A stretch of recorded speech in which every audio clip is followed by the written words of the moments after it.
Welcome back to The Explainer. Today, we're literally firing up the time machine and heading all the way back to 1988 Malaysia to unpack a truly nostalgic romance titled Ling 1988.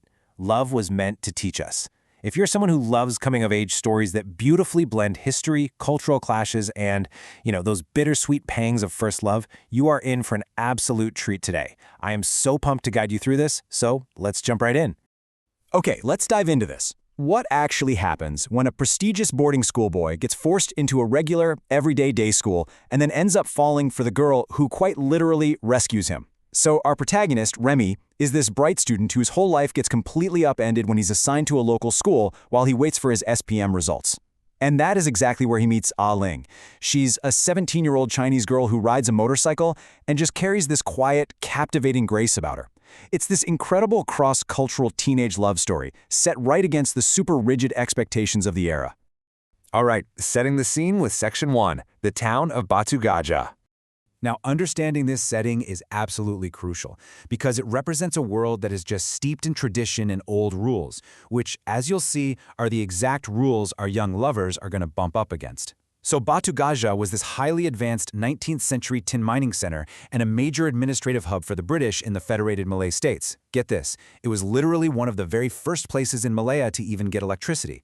The source text paints this vividly sensory picture of a town echoing with colonial architecture, old government buildings, and that cool air of the Chungkit area near the historic Kinta Golf Club. It's this incredibly atmospheric town where the past just kind of breathes right alongside the present.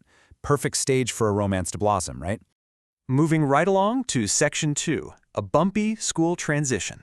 And this brilliantly illustrates the massive culture shock Remy is dealing with. On one hand, you have his super comfortable past, a residential boarding school with elite status, high discipline, very predictable. On the other hand, his harsh new reality at Sekolah Menengah Sultan Yusuf. Guys, his first day is an absolute nightmare. He shows up late wearing these highly conspicuous white trousers, which is the specific uniform for Form 6 students. And to his utter horror, the principal strictly enforces a no-belt rule. His belt gets completely confiscated right in front of like 700 staring students. So Remy is just left standing there, totally humiliated, desperately trying to keep his pants from falling down. To make matters even worse, we have his new commute. Remy is subjected to this exhausting, sweaty, daily battle against the absolutely steep hills of Batu Gajah on a bicycle. He actually describes feeling like a weary mountain climber just wrestling with the terrain. Just imagine the sheer comedy of this teenage guy profusely sweating and huffing up a huge hill while all the local kids just confidently breeze past him on their motorcycles, openly teasing him. Now you might be wondering, why doesn't he just ride a motorbike? Well, because of a childhood mishap where he actually tipped over his father's massive 1967 Norton motorcycle, he is strictly forbidden from ever riding one. So he's stuck pedaling. But hey, Remy's a pretty clever guy, and he devises this whole master plan to avoid the bike. First, he successfully negotiates with his dad to be driven partway to school in the morning. Problem solved there.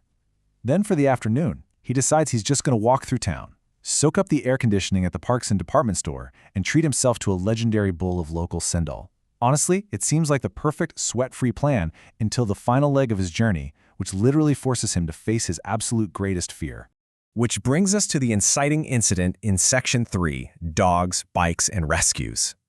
The source actually calls this specific neighborhood a death route for Remy. See, as a kid, he was chased by a dog right here, tearing his trousers and completely shredding his courage. Now he is forced to face this terrifying dog territory every single day. The author so vividly captures Remy's paralyzing fear. He literally walks through gripping these tiny stones like they're weapons, just praying the neighborhood dogs stay asleep. You can really feel the visceral tension of him walking through this highly stressful daily ordeal that he absolutely dreads.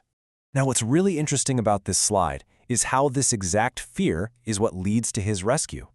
Right as Remy is nervously preparing his handful of stones for another terrifying walk, Ling turns to him in class. When he kind of stammers that he doesn't have a license to ride her motorcycle, she doesn't miss a beat. She simply says, "You are not riding. I am. You just sit at the back." I mean, the absolute confidence.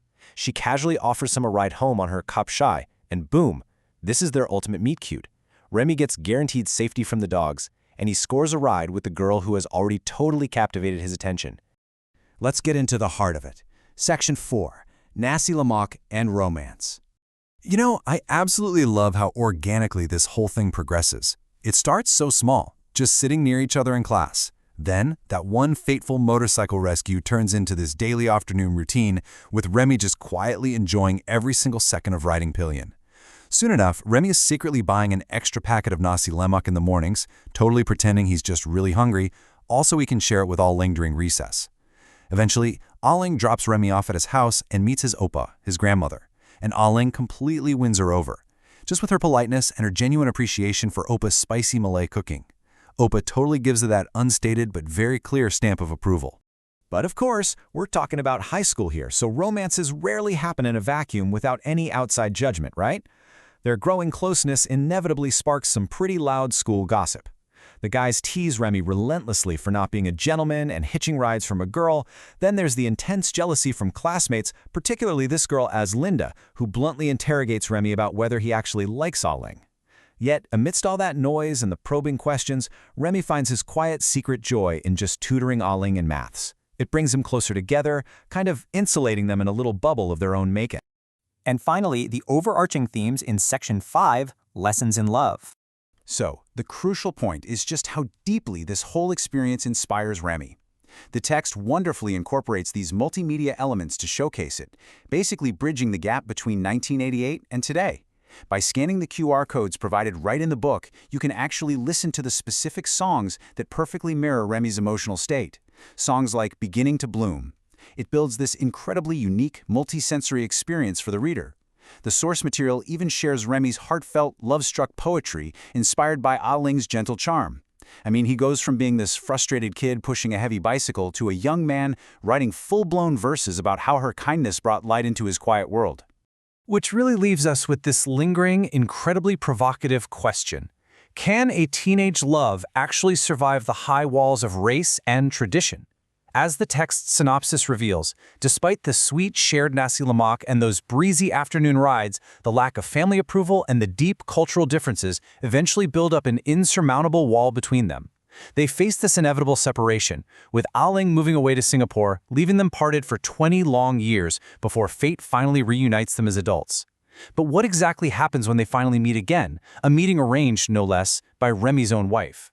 Well, you are definitely going to have to dive into the full source material of Ling 1988 to find out. Thank you so much for joining me on this explainer, and as always, keep learning.